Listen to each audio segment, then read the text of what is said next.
हरिओम, मेरा नाम अस्मिता वीरा गायत्री। मैं चेंबूर वाशीनाका उपासना केंद्र से हूँ। मेरे हस्बैंड ओवरसीज़ में जॉब करते हैं। ओवरसीज़ में मतलब जो कंपनी को, बाहर गाँव कंपनी को जो किसी को भी इंक्वायरी रहती है, मीन्स इलेक्ट्रिशियन रहने दो या फिर किसी और का इंजीनियर या फिर नर्सेस या अलग अलग ऐसे इसमें से उनको वांट रहते हैं, तो फिर वो अपने, मेरे हस्बैंड है उनका ऑफिस है, तो वहाँ से वो रिक्रूटमेंट पूरा कर देते किसको जो वांट चाहिए। तो ऐसे ही उनका ऑफिस ये चेंबूर में है, उनका हेड ऑफिस है ये, और उनका जो मेन ब्रांचेस है वो कोलकाता, दिल्ली, यहाँ पे वाइजैक, विशाखापट्टनम, हैदराबाद, यहाँ पे हर जगह पे है। तो वो उनके काम के लिए मेरे हस्बैंड जाते रहते, तो वो और जहाँ से जो कंपनी को उनको रिक्वायरमेंट रहती है वो कंपनी से वहाँ से कोई दो या एक आदमी आता है और यहाँ से एक मिस्टर जाते। तो ऐसे ही वो जाके वो इंटरव्यू किसी जगह पे, हैदराबाद या किसी जगह पे था, तो वो वहाँ पे इंटरव्यू के लिए गए थे। वो इंटरव्यू के लिए उनका जो बाहर से कंपनी वाले भी आए थे, तो उनके साथ सबका इंटरव्यू होगा, अच्छे से काम हो गया। अभी उनका सब होने के बाद वो रिटर्न जा रहे थे, तो वो क्लाइंट रहता है उनका, इंटरनेशनल फ़्लाइट है, तो वो वहाँ से इंटरनेशनल फ़्लाइट से वो चले गए। और वो मिस्टर अपना यहाँ पे आने के लिए फ़्लाइट पकड़ा उन्होंने, वहाँ पे लैंड किया, वो आ गए। फिर आते ही उनका जो बैग भी है, बैग रहता है, वो सब लिया। तो अभी बैग तो सबका सेम रहता है, कभी अलग रहता है, कभी कलर सेम रहता है, कभी पैटर्न, तो हर एक सबका अलग अलग रहता है। तो फिर इस हिसाब से वो अपना डेली रूटीन के लिए जैसे जाते वैसे आके वो बैग उधर रख के वॉशरूम चले गए।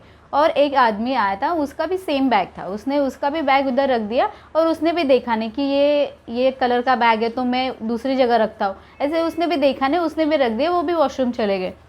वो दोनों ने भी एक दूसरे को देखा नहीं, ऐसे ही दोनों ने भी वॉशरूम चले गए। आने के टाइम पे वो दूसरा आदमी गया, तो वो वॉशरूम से आ गया। अभी उसको जल्दी था या वो जानबूझ के लेके गया, किसको पता नहीं, और वो दोनों ने एक दूसरे को देखा नहीं था, तो उसने उसकी जगह पे मिस्टर का बैग लेके गया। और वो बैग में वो किसी को, सिर्फ मिस्टर को पता था, क्योंकि उनका जो क्लाइंट रहता है, उनको बॉस ने बोला था कि आपके इधर ये 2-3 लाख कैश रखो, क्योंकि क्लाइंट को कुछ ज़रूरत पड़ी, क्योंकि वो इंटरनेशनल क्लाइंट है, तो उनको कुछ यहाँ पे इंडिया में कुछ चाहिए, क्या है वो रिक्वायरमेंट रहता है, तो उस हिसाब से आपके पास कैश होना चाहिए। इसके लिए आप कैश रख दो, अगर ज़रूरत पड़ी तो रख दो, मतलब तो खर्चा करो, नहीं तो फिर लेके आओ। इस हिसाब से उनका कुछ खर्चा हुआ नहीं, तो 2 लाख बैग में ऐसे ही था।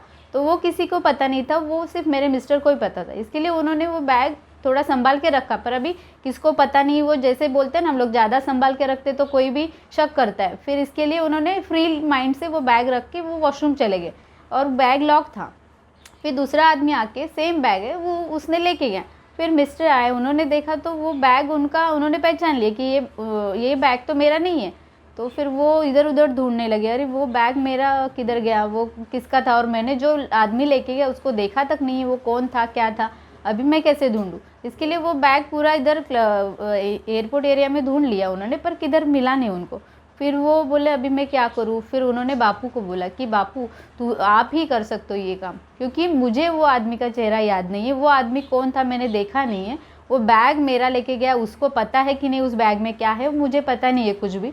तो मुझे मेरा बैग मुझे लौटा दो, क्योंकि अगर 2 लाख रुपए गया तो वो मुझे मेरे जेब से देना पड़ेगा, और उतना तो मैं नहीं दे सकता। तो इसके लिए तो आप मेरी मदद करो और मुझे वो बैग लौटा दो, क्योंकि मैं वो आदमी का नाम तक नहीं जानता।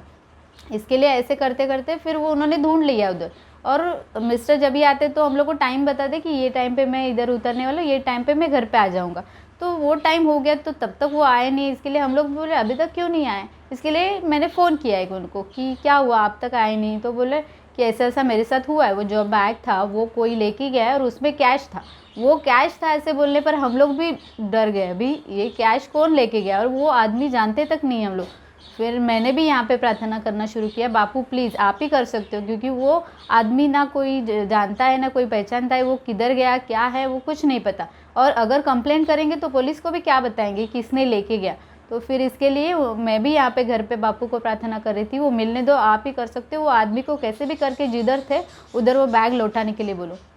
ऐसा करके मैं घर में कर रही थी, वो उधर कर रहे थे। फिर उन्होंने बोला कि पुलिस कंप्लेंट तो नहीं, मैं पहले बॉस को फ़ोन करता हूँ। तो बॉस को फ़ोन किया तो उन्होंने बोला कि ठीक है, जैसे मिलता है, अभी एक तू थोड़ा देर रुक जा, क्योंकि वो क्लाइंट ज़्यादा दूर नहीं गया रहेगा, जब तक उसके ध्यान में आएगा या फिर उसने जानबूझ के किया है तो फिर हम लोग कंप्लेंट करेंगे। वो जानबूझ के किया तो वो आएगा नहीं, और भूल के लेके गए तो कोई तो आ सकता है, तो इसके लिए तू वेट कर, फिर नहीं आया तो हम लोग कंप्लेंट कर देते। ऐसे करके वो भी उधर रुक गए, और फिर ऐसे ऐसे करते करते वो आदमी किधर तक चला गया, उसके ध्यान में आया या बापू ने उनके ध्यान में दिला दिया कि मेरा बैग, ये बैग तेरा नहीं है, वो जिसका है उधर लौटा दे कर।